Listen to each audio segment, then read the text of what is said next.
Washington Democrats have been wrong about inflation from the very beginning.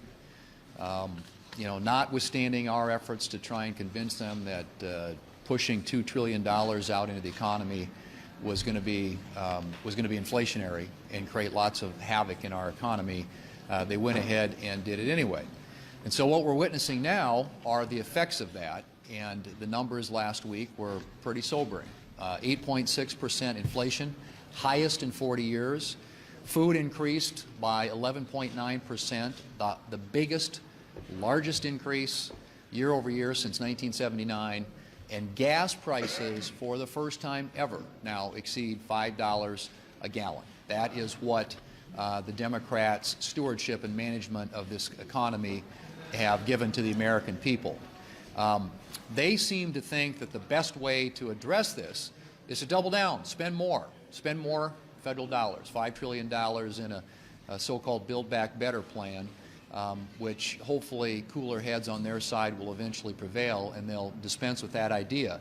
But we have a very different vision about how to get the economy growing, expanding, get inflation under control. And it really consists not of more big government, but really of allowing the American people to keep more of what they earn, allowing for free markets to work, a light regulatory touch, and providing incentives for oil and gas production in this country to get energy back online. We want to communicate that to the American people, and one of the challenges that we're facing is that there are some of these platforms, I'll use Google as an example, that have been discriminating against some of the content that's being put out. In the 2020 election, there was a study done, independent study done recently, that suggested 70% of Republican emails went to spam in the 2020 election, compared with about 8% of Democrat emails. So I'm filing a bill today and have all the Republican leadership and a lot of our colleagues on board that would go after and prohibit these big platforms from censoring or discriminating against political emails.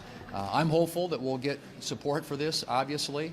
This is a big problem, and we need more transparency out of these social media platforms, more accountability, and we want to make sure that they have to disclose their practices and that they are not discriminating against any political party or political candidate or any political emails that are out there. And that's certainly what we've seen in the past. We hope to change that, and this legislation is a start.